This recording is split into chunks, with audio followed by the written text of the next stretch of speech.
Hello, जय Hind students. Study with SD में आपका स्वागत है। तो आज हम क्या करने वाले हैं, आज हम करने वाले सी सेट में तार्किक एवं विश्लेषणात्मक जो योग्यता के क्वेश्चंस आते हैं 2022 से लेके 2012 तक में सारे क्वेश्चंस आपको कराऊंगी। वीडियो थोड़ी सी लंबी हो जाएगी तो प्लीज़ आप एंड तक देखिए, विद एक्सप्लेनेशन आपको मैं कराऊंगी अच्छे से, ठीक है। ये 2022 का क्वेश्चन है, 2022 में जो क्वेश्चन आया है, ठीक है। पहला ये क्या कह रहा है, बिना देरी करते हुए हम लोग शुरू करते हैं, ओके। और हाँ, इससे पहले मैंने आपको और भी बहुत सारी वीडियो जो यूपीपीसीएस के लिए, सी सेट के लिए वो चैनल पे पड़ी हुई है, प्लीज़ जाके देख जरूर लेना, ठीक है। तो पहला है, संदेश प्राप्त करने वाले व्यक्ति स्वयं से मूल प्रश्न पूछते हैं। यानी कि जो संदेश प्राप्त करते हैं, यानी कि रिसीवर होते हैं, और जो वो अपने आप से क्या क्वेश्चन करते हैं। तो पहला क्वेश्चन है, क्या व्यक्ति जो संदेश दे रहा है विश्वसनीय और ईमानदार है।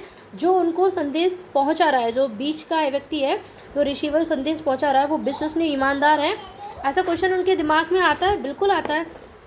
क्या स्रोत विषय के बारे में कुछ जानता है, ठीक है। तो अब आपको क्या करना है, इसको देख के आपको आंसर देना है, ठीक है। तो क्या कह रहा है कि नीचे दिए गए संकेतों का उपयोग करके सही विकल्प चुनना है। पहला है, दोनों फर्स्ट और सेकंड प्रासंगिक हैं, केवल सेकंड प्रासंगिक है, केवल फर्स्ट प्रासंगिक है, और ना ही एक और ना ही दो प्रासंगिक है। तो इसमें क्या है, इसको समझ लो थोड़ा सा। यानी कि श्रोता के मन में यह संशय बना रहता है कि जो वक्ता है, यानी कि वक्ता मतलब जो कह रहा है, ठीक है, उन्हें संदेश दे रही है, क्या वो ईमानदार है।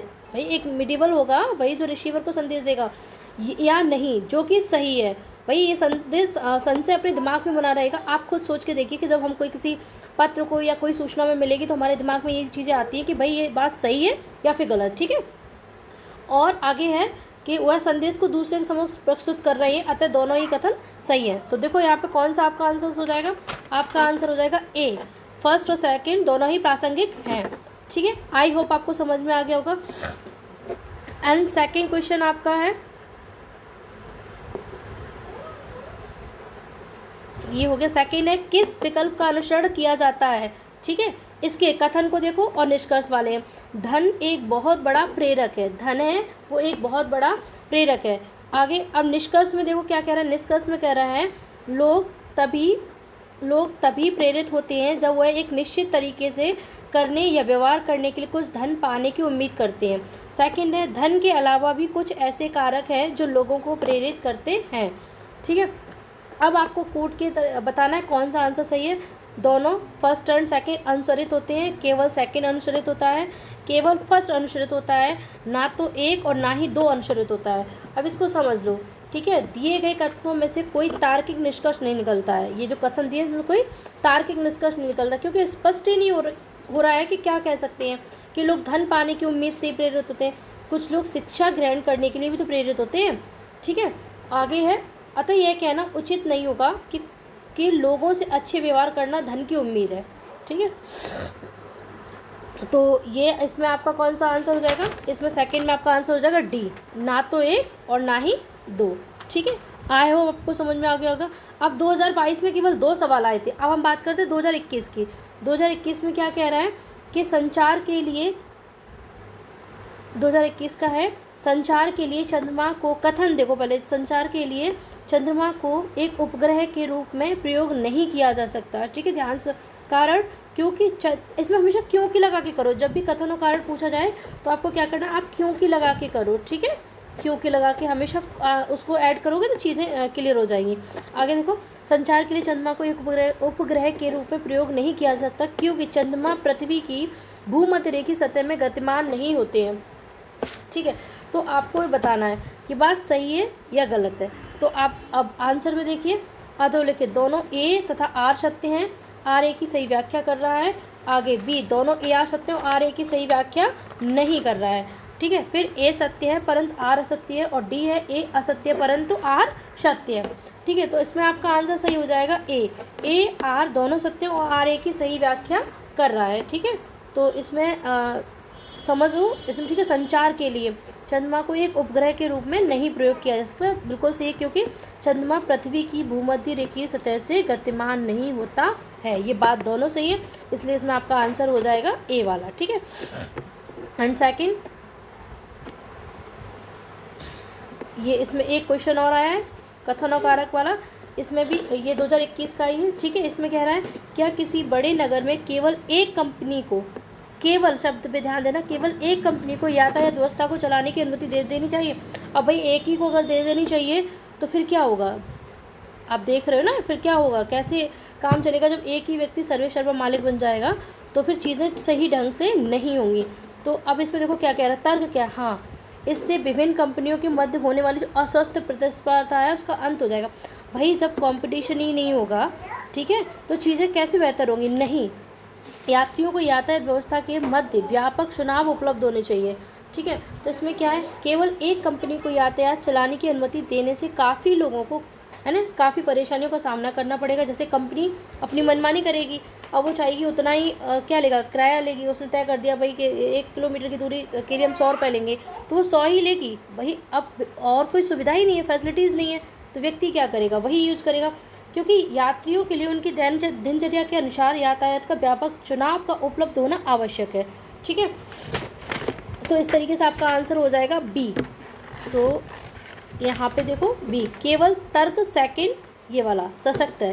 भाई पहला वाला बिल्कुल नहीं है कि कंपनी की सारी मनमानी कंपनी के हाथ में, नहीं, ठीक है। और भी बहुत सारी ऑप्शन लोगों के लिए होने चाहिए। ये 2022 और 2021 का समाप्त होता है। अब हम बात करें 2020 में, ठीक है। बहुत ही क्विक रिवीजन है ये, तार्किक एवं विश्लेषणात्मक योग्यता है, उसके सारे क्वेश्चन हैं, ठीक है। एक ही वीडियो में आपको सब कुछ मिल जाएगा। इसमें कहा जा रहा है कि सूचीबद्ध को सूची से सुमेलित करना है और क्या करना है, फिर आपको उत्तर बताना है। तो देखो इसमें क्या लिखा, सभी मनुष्य मरणशील हैं। देखो सबसे पहले तो तुम ये देखो, सभी मनुष्य मरणशील हैं। इसमें ये देखो सभी शब्द क्या है, पॉजिटिव है या निगेटिव है, ठीक है। अगर निगेटिव है तो निषेधात्मक वाक्य हो जाएगा, पॉजिटिव है सकारात्मक हो जाएगा। इन सब चीज़ों को देखा करो। कोई मनुष्य पूर्ण नहीं है, ठीक है, तो फिर इसको भी देखना है आपको। कुछ विद्यार्थी, कुछ आ गया है ना, यहाँ भी कुछ आ गया, लेकिन यहाँ निगेटिव भी है, ठीक है। अब आपको बहुत अच्छे से आराम से आप लोग मैच कर लोगे। देखो यहाँ देखते हुए चलते हैं, थोड़ा सा मैच करते हुए। क्या कह रहा है कि सभी मनुष्य मरणशील हैं।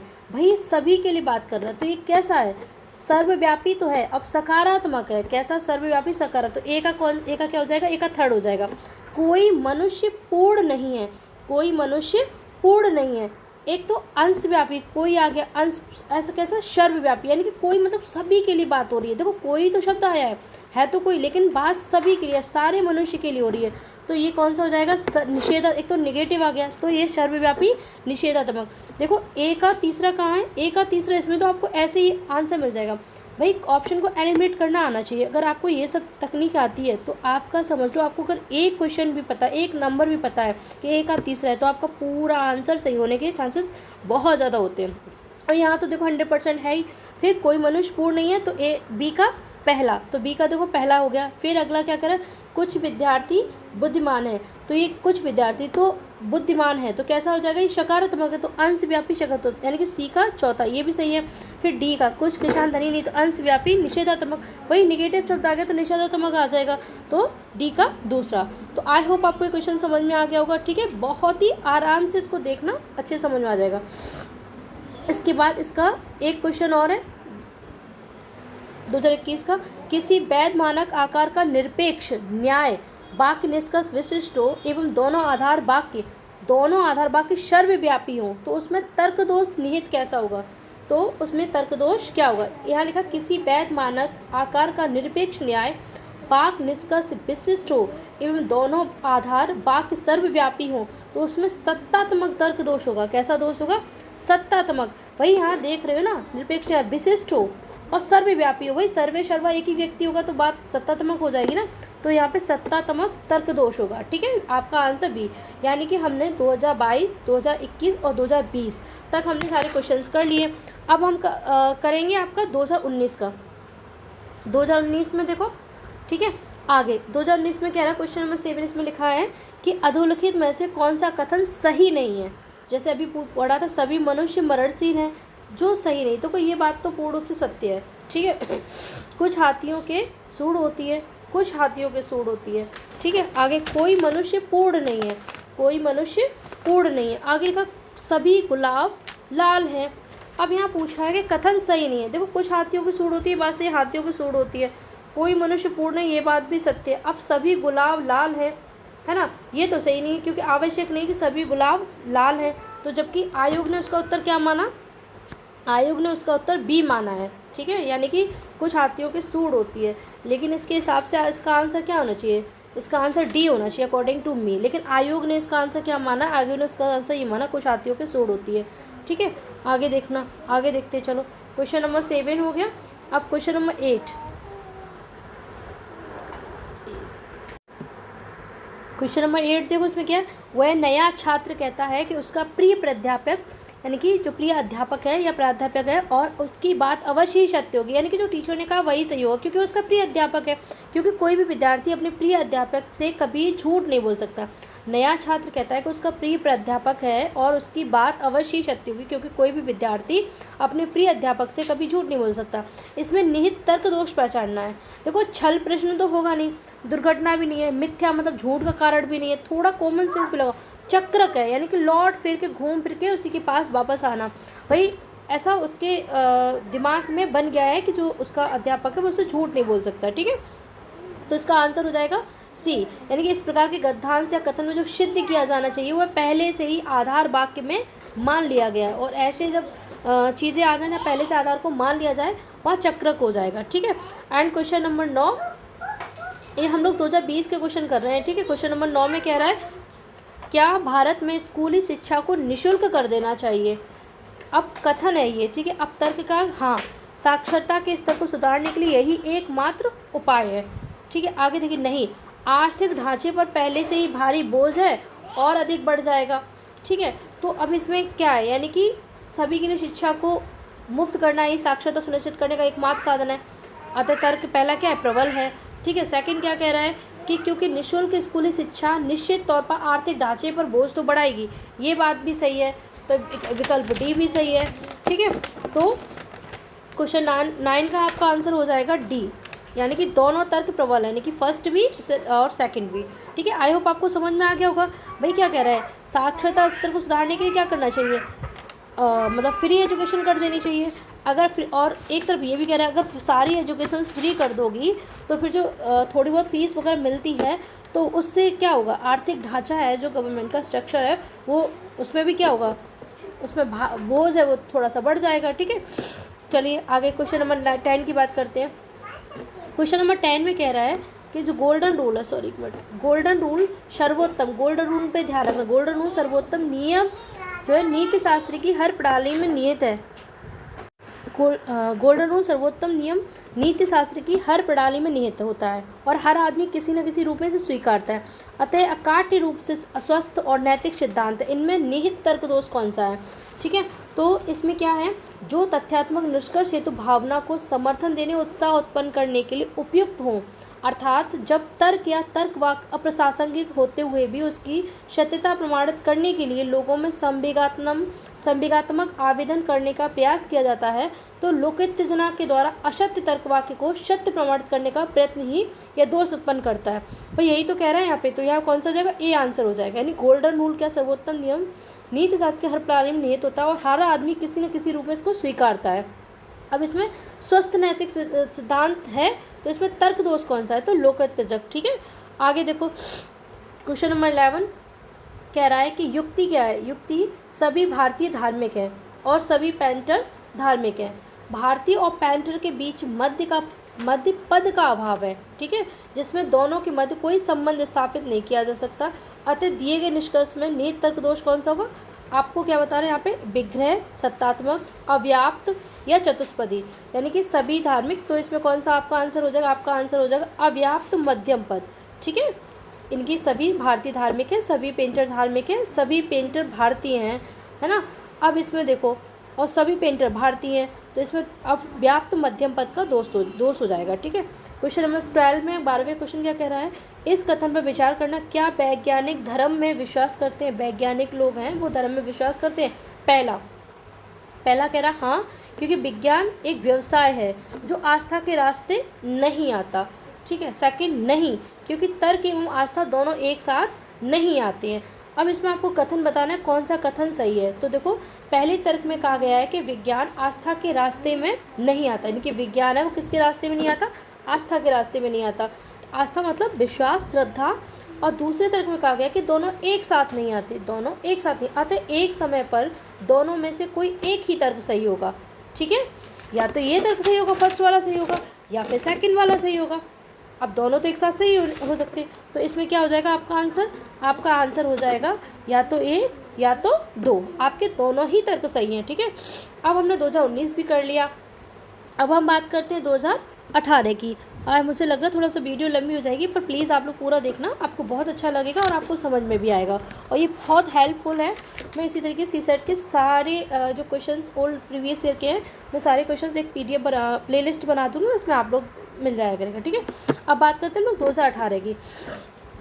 अब देखो 2018 में क्या है, ये कमला रवि की पत्नी नहीं है, और सेकंड कह रहे कथनों की जांच करनी है, और प्रेमलता रवि की माँ है, सीता प्रेमलता की एकमात्र पुत्र वधू है। ठीक है, मैं थोड़ा सा इसको बता दूं, अब इसमें कुछ पूछे गए होंगे कुछ आपसे। ठीक है, अब इसमें क्या कह रहा है कि इसमें उपयुक्त कथनों निष्कर्ष निकाला जा सकता है।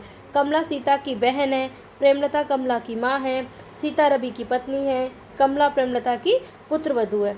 इससे पहले आप इसको समझ लो, अगर आपका यहाँ पे ये सही बनता है तो आपका बिल्कुल सब कुछ। देखो कमला रवि की पत्नी नहीं है, देखो एक तरफ आर हम करते हैं और एक तरफ हम क्या करते हैं कमला। ठीक है, मान लो हम कमला यहाँ रखते हैं, कमला रवि की पत्नी नहीं, भाई रवि की पत्नी नहीं तो एक तो ये समझ में आ गया कमला और रवि क्या है, पुरुष है। अगर पुरुष है तो इसको प्लस से कर दो। ठीक है, कमला एक स्त्री है जो रवि की पत्नी नहीं है, इसको माइनस से कर दो, यानी कि ये फीमेल है। प्रेमलता रवि की माँ है, अब रवि की माँ कौन है, प्रेमलता। जब रवि की माँ प्रेमलता है तो माँ कहाँ आ जाएगी, ऊपर आ जाएगी रवि के, भाई यहाँ पे क्या आ जाएंगी, प्रेमलता, तो पी से बना दो, और प्रेमलता माँ है तो यहाँ पे इनका भी माइनस का साइन कर दो। फिर सीता प्रेमलता की एकमात्र पुत्र वधू है। अब देखो क्या कह रहा है कि सीता है प्रेमलता की एकमात्र, भाई एकमात्र पुत्र वधू है तो क्या हो जाएगी, भाई इसकी हो जाएगी सीता राम की पत्नी हो जाएगी, यानी कि इन दोनों में इक्वल का रिलेशन है, और ये हो गई एकमात्र पुत्र वधू है। अब आपको ये बताना है कि इसमें से कौन सा आपका आंसर सही है। ठीक है, इसको देख के आगे देखो, अब इसमें कह रहा है, ध्यान से देखना, अब इसमें क्या है, इसमें है वो कह रहा है कि कमला सीता की बहन है। भाई ऐसा तो कहीं दिखाया ही नहीं था, कमला सीता की बहन, कमला तो बिल्कुल अलग हो गई थी ना, सीता राम की पत्नी इतना दिखाया गया, तो ये निष्कर्ष तो निकल नहीं सकता। प्रेमलता कमला की माँ है, भाई ये भी नहीं था। प्रेमलता कमला की माँ है तो ये कहाँ था, प्रेमलता कमला की, प्रेमलता तो रवि की माँ थी। सीता रवि की पत्नी है, सीता हाँ रवि की, सीता रवि की पत्नी है, ये बात तो सही है। कमला प्रेमलता की पुत्र वधू है, कमला प्रेमलता, इससे तो कोई रिलेशन नहीं है, तो आपका आंसर हो जाएगा सी, यानी कि सीता रवि की पत्नी है। ठीक है, अब आगे देखते क्वेश्चन नंबर 40। तो इसका आंसर आपका क्लियर हो गया, सीता रवि की पत्नी है। ठीक है, एंड क्वेश्चन नंबर 14 ये 2018 का चल रहा है। ठीक है, इसमें कह रहा है कि आधार वाक्यों के दिए गए समूह से निम्नलिखित में से कौन सा निष्कर्ष वैध रूप से निकलता है। ठीक है, तो पहला है आधार वाक्य देख लो, कोई भी बहादुर कायर नहीं होता, यानी कि कोई भी बहादुर है वो क्या नहीं होगा, कायर नहीं होगा, है ना। आगे कनेक्ट, जो कोई बहादुर है वो क्या नहीं होगा, कायर नहीं होगा, यानी कि कोई भी बहादुर कायर नहीं होगा। फिर क्या, कुछ सिपाही कायर होते हैं, कुछ सिपाही कायर होते हैं, भाई कुछ सिपाही कैसे कायर होते हैं, तो हम इसमें से तो ले लेंगे, कुछ सिपाही कैसे होते हैं, कायर, तो ऐसे डिनोट कर दो। यानी कि अब आपको बताना है, अब आपको क्या बताना है, इस तरीके से बनेगा, यानी कि बहादुर ये हो गया, यानी कि बहादुर ये हो गए, ठीक है, और कायर ये हो गया, सिपाही ये हो गए। ठीक है, आगे देखते हैं, आगे कह रहा है, अब निष्कर्ष देखो, कोई सिपाही कायर नहीं होता है। ठीक है, आपको ये बताना है, कोई सिपाही कायर नहीं होता है, सभी सिपाही बहादुर होते हैं, कुछ सिपाही बहादुर नहीं होते हैं, कुछ सिपाही बहादुर होते हैं।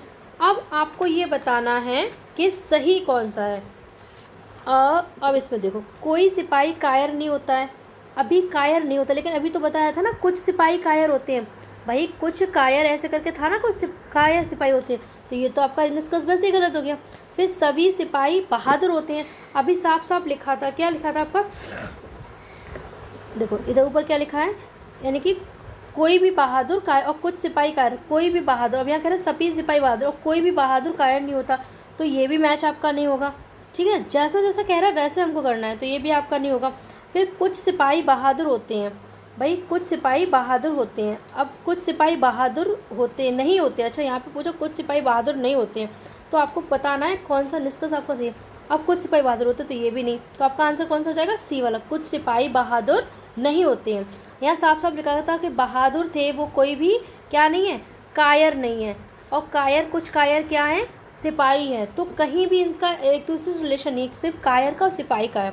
तो आपका आंसर सही हो जाएगा, कुछ सिपाही बहादुर नहीं। भाई कुछ सिपाही बहादुर कहाँ से नहीं होते, तो यही बात आपकी सत्य है, तो आपका आंसर हो जाएगा सी।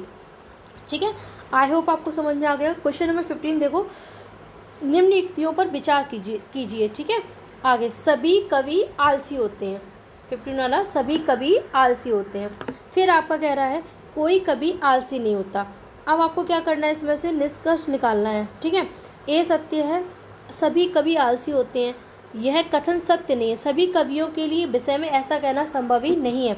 अगर कुछ के लिए होता तो बात ठीक थी, तो ये तो आपका अपने आप ही कैसा हो जाएगा, ये आपका अपने आप में गलत हो जाएगा। ठीक है, कोई कभी आलसी नहीं होता, जरूरी थोड़ी नहीं कोई कभी वो आलसी ना हो, ये आलस किसी के अंदर भी आ सकता, तो ये भी आपका सही नहीं है। तो आपसे ये पूछ रहा है कि कौन सा, देखो ए सत्य बी असत्य, इसमें दोनों ही गलत है। यहाँ पे ए सत्य बता रहा है तो ये भी आपका गलत है, ए असत्य बी सत्य ये भी गलत है। अब आपसे कह रहा है कि ए और बी दोनों कथन असत्य हैं। अब यहाँ कह रहा है दोनों सत्य, तो ये दोनों तो सत्य हो नहीं सकते, तो आपका आंसर क्या हो जाएगा, सी हो जाएगा। ठीक है, आगे देखो, आगे क्वेश्चन नंबर 16 क्या कह रहा है, 16 कह रहा है कि प्रेमचंद्र का प्रत्येक उपन्यास एक दिन में पढ़ा जा सकता है, इसलिए प्रेमचंद्र के सभी उपन्यास एक दिन में पढ़े जा सकते हैं। देखो एक मतलब प्रेमचंद का एक उपन्यास तो एक दिन में पढ़ा जा सकता है, लेकिन सभी उपन्यास प्रेमचंद के एक दिन में कैसे पढ़े जा सकते हैं। ठीक है, यानी कि यह एक कैसा अनौपचारिक तर्क दोष है, कैसा है, अनौपचारिक तर्क दोष है। अब यह तत्व तब उत्पन्न होता है जब कुछ भाग के लिए सत्य तथ्य को संपूर्ण के लिए सत्य मान लिया जाए। इसमें तर्क दिया जाता है कि हर भाग में कोई ना कोई विशेषता होती है, तो संपूर्ण में भी यह गुण अवश्य होगा। ठीक है, तो यहाँ पे कौन सा दोष पूछा है आपसे, इसमें दोष कौन सा होगा, विग्रह का, आत्माश्रय का, संग्रह का, या फिर इनमें से कोई नहीं। तो 16 का आपका आंसर हो जाएगा, आपका आंसर है बी, संग्रह का। यानी कि बहुत ज़्यादा कलेक्शन है ना बेटा, बहुत ज़्यादा क्या है, एक संग्रह बन गया। वही बहुत सारे उपन्यास हो जाएंगे तो वो एक दिन में कैसे पढ़े जा सकते हैं, इसलिए आपका आंसर बी हो जाएगा। ठीक है, 17 का, सफलता के लिए शिक्षा अनिवार्य है। ठीक है, हाँ ये बात बिल्कुल सही है, सफलता के लिए शिक्षा अनिवार्य है, लेकिन शिक्षा सफलता की कुंजी है। देखो सफलता की शिक्षा अनिवार्य है, सत्य है, साथ ही का ये भी है कि शिक्षा सफलता की कुंजी, ये भी सही है, लेकिन शिक्षा के बल पर ही सफलता का मार्ग प्रशस्त होता है। तो आपका इसका आंसर हो जाएगा, हाँ, अधोलिखित कूट से सही उत्तर चुनना है। तो ए और आर दोनों सत्य हैं, और आर ए की सही व्याख्या करते हो। भाई सफलता के लिए शिक्षा अनिवार्य है, क्योंकि शिक्षा ही सफलता की कुंजी है, सही बात है। ठीक है, तो इसमें आंसर कौन सा आपका हो जाएगा, इसमें आंसर हो जाएगा आपका ए वाला। ओके, आई होप आपको समझ में आ गया होगा। एंड सेकंड 18 क्वेश्चन है, लोहा एक सस्ती धातु है, यह उदाहरण किसका है। यहाँ पे आपको दिया आकस्मिक परिभाषा का, अलंकारिक परिभाषा का, पर्यायवाची परिभाषा का, या अव्याप्त परिभाषा का। ठीक है, लोहा एक सस्ती धातु है, यह आकस्मिक परिभाषा का उदाहरण है। आकस्मिक परिभाषा क्या होती है, अनौपचारिक तार्किक तर्क दोष है, इसे सामान्य नियम तर्क दोष भी कहती है। इस तर्क दोष में कोई व्यक्ति ऐसी स्थिति के लिए सामान्य नियम का उपयोग करता है जिसमें कोई भी नियम लागू नहीं होता है। तो इसका आपका आंसर कौन सा हो जाएगा, आकस्मिक परिभाषा का उदाहरण है। ठीक है, ये है, ये 2018 में आप देख रहे हैं, 2018 में ज़्यादा आए थे, 22-23 में से 2-3 क्वेश्चन इसमें से 2018 में बहुत ज़्यादा क्वेश्चन है, लगभग 1 2 3 4 5 6 7 8 आई थिंक 18 नंबर पे है ये, तो 8 क्वेश्चन हम लोग कर चुके हैं। ठीक है, आगे देखते हैं, आगे इसका क्वेश्चन नंबर आ जाएगा 19। ये क्वेश्चन नंबर 19 है, कुर्सियों की टांग पिछला हिस्सा तथा सीट में विभाजन एक उदाहरण किसका है। यानी कि कुर्सियों की टांग में पिछला हिस्सा तथा सीट में विभाजन एक उदाहरण किसका है। तो यहाँ देखो आंसर आपका आ गया, तार्किक विभाजन का, भौतिक विभाजन का, या फिर मिश्रित विभाजन का, या फिर आपका आध्यात्मिक विभाजन का। तो यहाँ पे आपका आंसर हो जाएगा भौतिक विभाजन का।